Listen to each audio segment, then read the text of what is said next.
Bonjour, dans le chapitre des fonctions trigonométriques, nous allons voir un exemple qui est le problème de mécanique. Dans le problème de mécanique, on nous explique qu'on a un ressort, donc j'ai dessiné ici un ressort avec un corps, et le ressort, on le tire jusqu'à la position -3, donc ici j'ai mis un axe, un repère, et -3, je vais partir d'ici. Donc je tire le ressort à position -3, et puis je le lâche, et le ressort va remonter, va redescendre, va remonter, va redescendre, etc. On suppose qu'il n'a pas de freinage ou de problème à ce niveau-là, et donc il reste régulier. Alors, on va faire le graphique de la hauteur en fonction du temps. Donc on commence en -3, et puis on va lâcher notre ressort, qui va remonter puis redescendre, et on nous dit qu'on fait qui revient à sa position après 6 secondes. Donc si ça c'est 1 seconde, il va falloir que je le fasse monter, il va aller jusqu'à la position 3, et puis il va devoir redescendre jusqu'à la position -3 en 6 secondes. Voilà. Et puis, évidemment, il va recommencer, il va remonter, puis il va redescendre jusqu'à la position -3. Alors, on voit qu'on fait une sinusoïde. Alors, on va chercher maintenant l'expression analytique. L'expression analytique, on a vu qu'elle était sous la forme la hauteur en fonction du temps, donc ça c'est pas h fois t, mais c'est la hauteur en fonction du temps, c'est égal à l'allongement fois le sinus de la pulsation fois t plus la phase à l'origine plus le décalage. Alors, avec nos données, on va chercher chaque terme de cette expression. Donc A, c'est l'allongement. L'allongement, il faut évidemment qu'on se réfère à la fonction sinus, tout bêtement. Alors la fonction sinus, elle part de 0, 0, et elle va...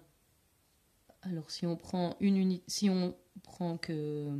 Oui, une unité, elle va faire quelque chose comme ceci, hein, puisque ici c'est 3/14, hein, c'est pi, puis elle va continuer, etc., etc. Donc, l'allongement, ici, notre fonction, elle va jusque 1. Et ici, on voit qu'elle va jusque 3. Donc, l'allongement, c'est la fonction sinus, on l'a allongée de 3. Maintenant, on peut aussi le faire par calcul. C'est la hauteur maximale moins la hauteur minimale sur 2. Alors, la hauteur maximale, ici, c'est 3. La hauteur minimale, c'est -3. Le tout sur 2. 3 plus 3, 6 sur 2, ça fait 3, donc c'est bien ce qu'on avait imaginé. B, c'est le décalage vertical.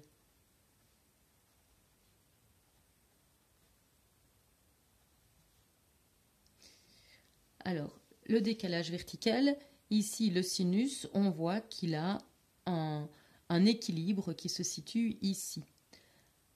Notre ressort, on voit que son équilibre a l'air aussi de se situer sur des abscisses. On pourrait avoir autre chose où notre fonction serait décalée verticalement vers le haut ou vers le bas. On peut le faire quand même par le calcul. C'est la hauteur maximale plus la hauteur minimale sur 2. Donc ici, la hauteur maximale, c'est 3. La hauteur minimale, c'est -3. Sur 2, 3 moins 3, ça fait 0. Nous allons maintenant chercher la pulsation. Pour trouver la pulsation, il faut faire un petit calcul qui est 2π sur la période. Donc il faut trouver la période. La période, c'est quand on répète le mouvement. Donc le mouvement fait comme ceci.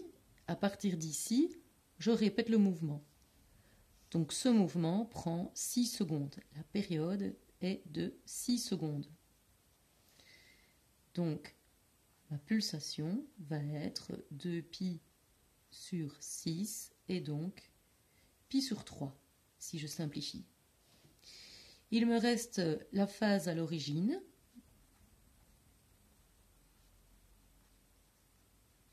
Et la phase à l'origine, on la trouve en faisant moins le déphasage fois la pulsation.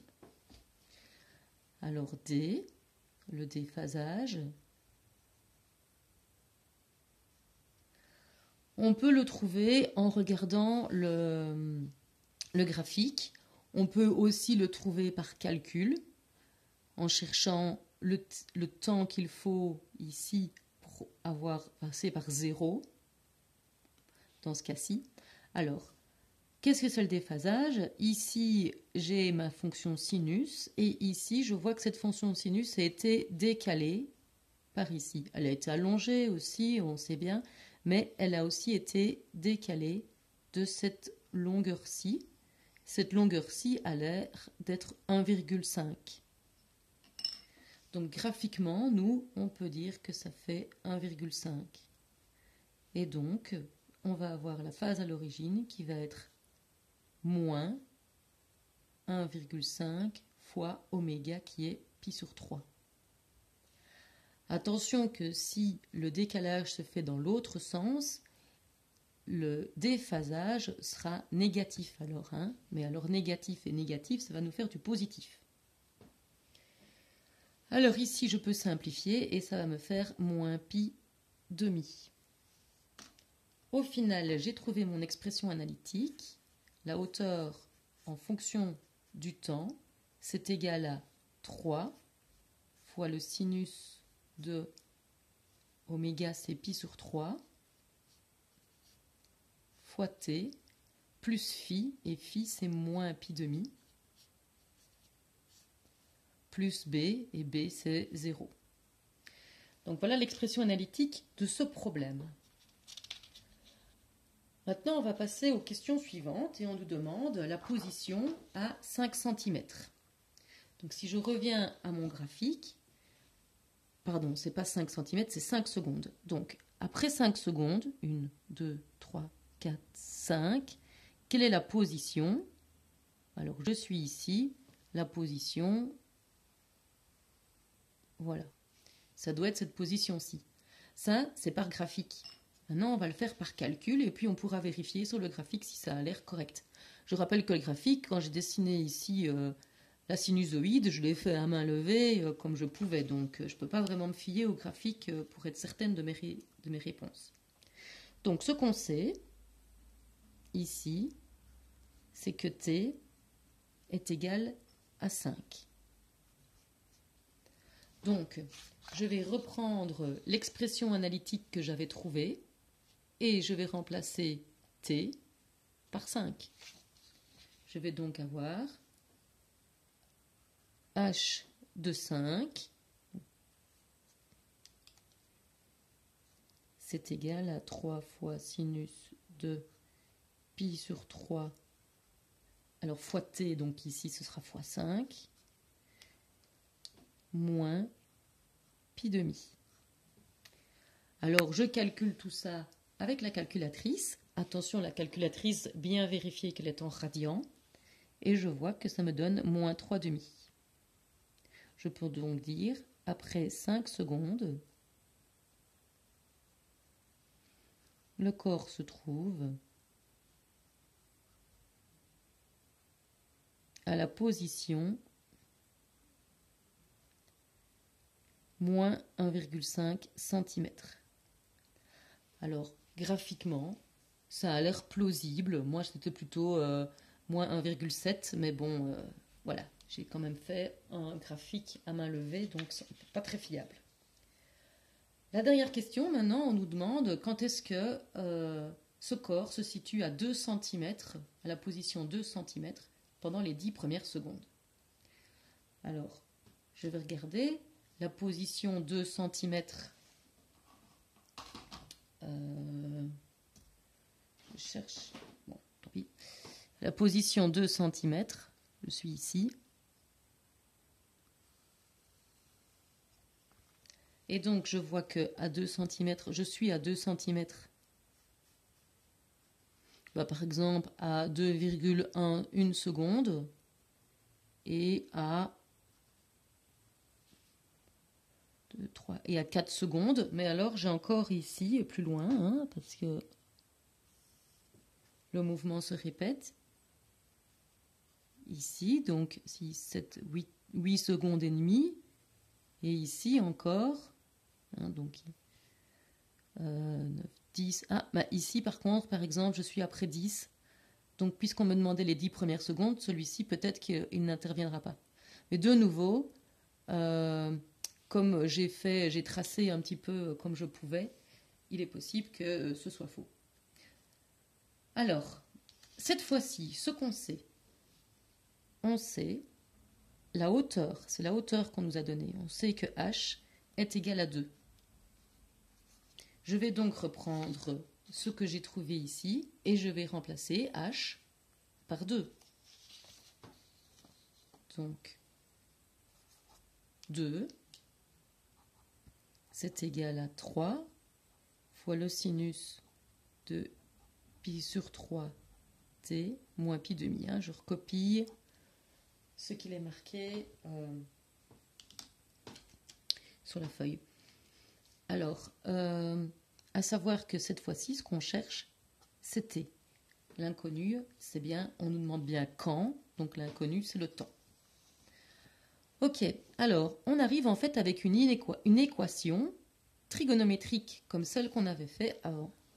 Donc, je vais isoler le sinus. J'ai sinus de pi sur 3t moins pi demi, qui est égal à 2 divisé par 3.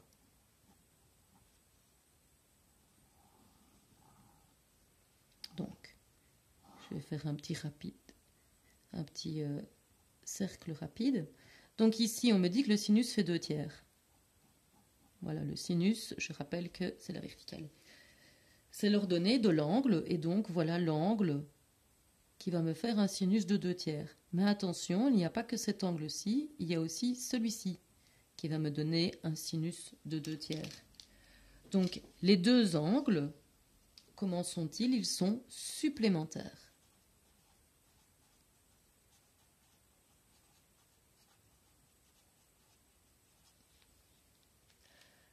Alors, je vais continuer à résoudre mon équation trigonométrique.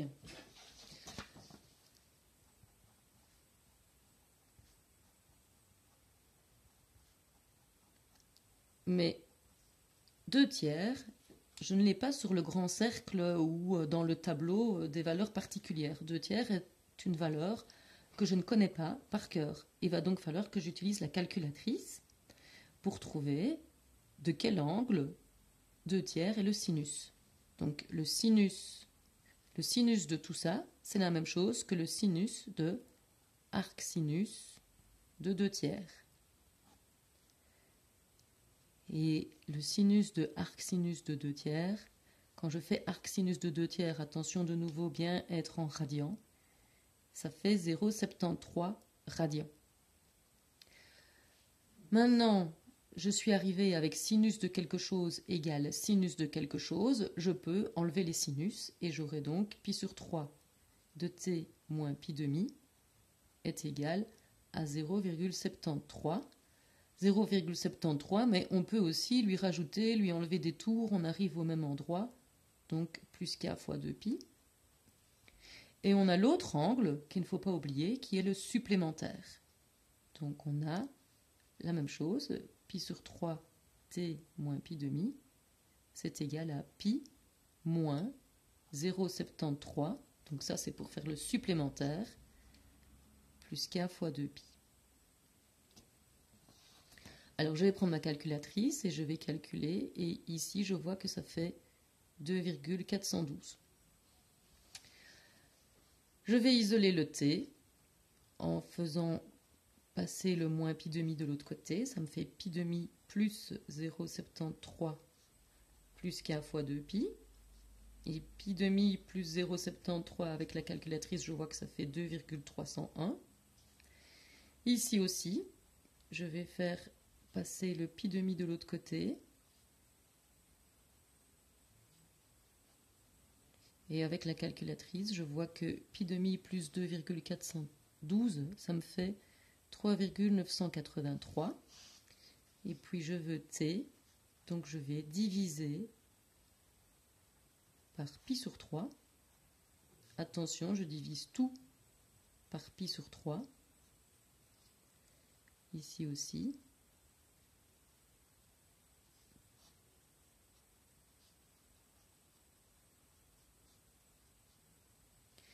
Et donc, avec ma calculatrice, j'arrive ici à 2,197 plus.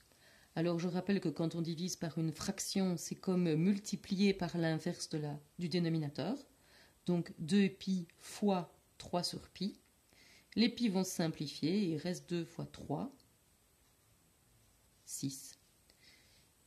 Et ici, je vais avoir, quand je fais le calcul, 3,803 plus, alors c'est le même principe et ça va me faire 6 fois k.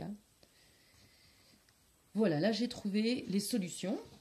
Maintenant, on me demande de faire cela pour les 10 premières minutes. C'est même des secondes.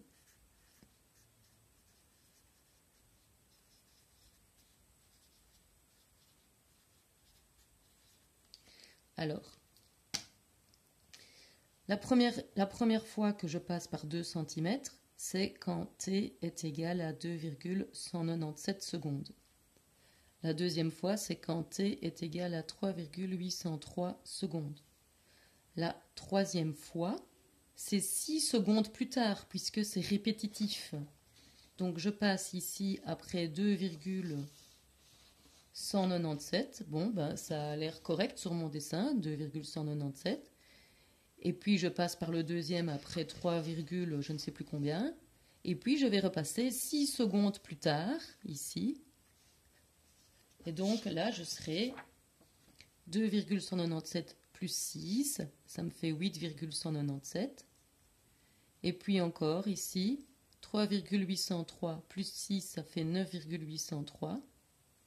Et puis encore 6 secondes plus tard, ben là, je serai au-delà des 10 premières secondes. Donc, je vais donc m'arrêter là et dire que le corps passera par la position 2 cm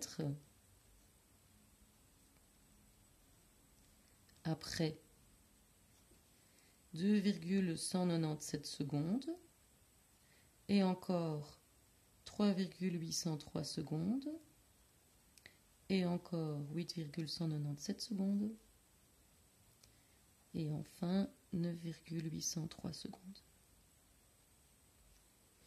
Donc sur le graphique, moi j'avais imaginé que la quatrième fois qu'il passait par 2 cm, c'était après les 10 secondes, mais en fait non. Donc en fait je me suis peut-être trompée quand j'ai calculé. Si,